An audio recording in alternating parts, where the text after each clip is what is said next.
Halo selamat siang saudara, apa kabar Anda hari ini? Kita jumpa lagi di Kompas Siang edisi Senin 23 Februari 2026. Selain 5 informasi utama tadi, simak juga informasi awal bulan Ramadan.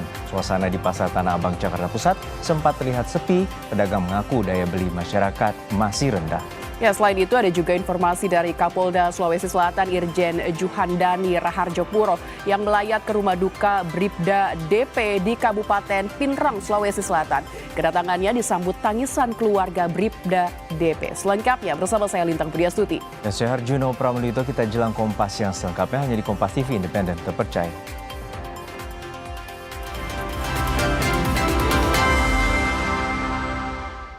Dilakukan untuk menjamin distribusi pupuk dan pemangkasan dengan pemangkasan 145 aturan demand atas produk pangan pendukung MBG seperti ayam dan telur meningkat signifikan tanpa gejolak inflasi. Ini karena pemerintah menjaga sisi supply, terlihat dari pertumbuhan PDB sektor ini yang di atas 5% dari sebelumnya, tidak lebih dari 2%. Manufaktur, mungkin slide yang sebelumnya. Manufaktur, perdagangan, dan Infocom juga berkontribusi besar terhadap aktivitas yang bernilai tambah tinggi. Hilirisasi terus dilanjutkan, perdagangan meningkat seiring dengan aktivitas masyarakat dan dunia usaha.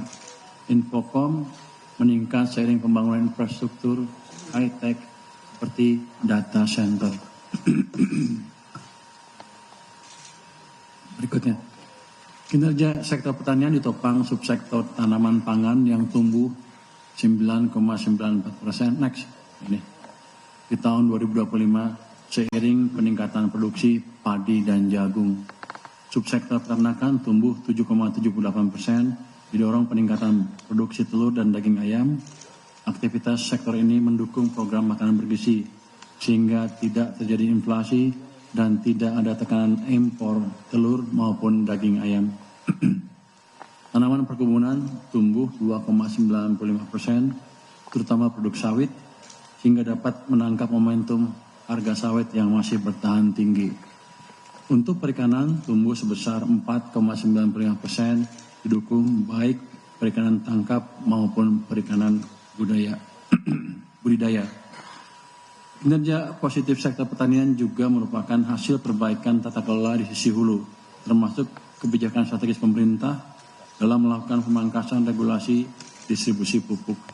Dengan fundamental yang semakin kuat ini, sektor pertanian diharapkan terus menjadi penopang ketahanan pangan dan pertumbuhan ekonomi nasional di masa mendatang. Next. Inflasi di bulan Januari 2006 naik ke 3,55%. Lebih tinggi dari Desember 2025 di 2,92%. Kenaikan ini lebih karena low base effect dampak diskonistik yang diberikan di awal tahun 2025, sehingga inflasi administrative price juga meningkat tajam ke 9,71% year on year dari 1,93%. Meskipun di atas sasaran, tekanan inflasi ini temporer dan akan ternormalisasi pada bulan Maret.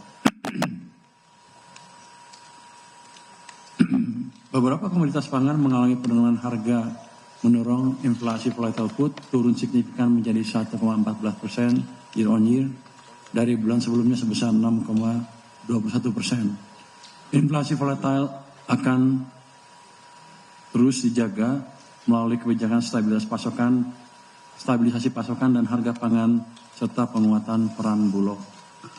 Inflasi inti naik dari 2,45%,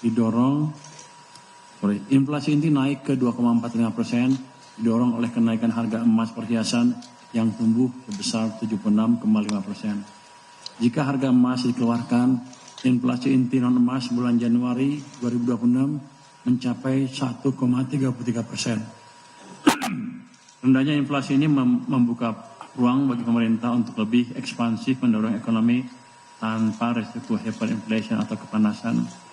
Jadi kadang-kadang orang lihat inflasi umum, tapi yang lebih bersih dari pengaruh global adalah inflasi inti yang non emas yang 1,3%, sehingga kita bisa menyimpulkan dalam keadaan sekarang ekonomi belum terlalu kepanasan sehingga masih ada ruang untuk mendorong ekonomi tumbuh ke tingkat yang lebih tinggi tanpa memicu inflasi yang berlebihan.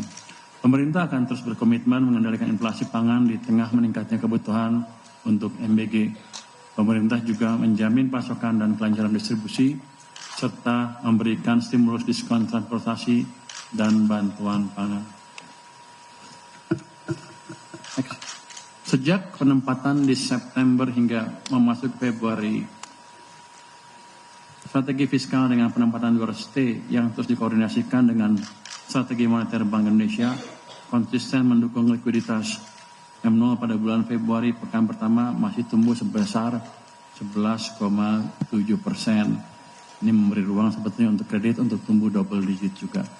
Pertumbuhan M0 akan dijaga tetap double digit. Bank Indonesia berkomitmen akan mendukung pemerintah dalam hal ini. Hasil koordinasi fiskal moneter ini nyata dirasakan. Kredit tumbuh 10% di bulan Januari dengan suku bunga yang terus kompetitif bagi masyarakat.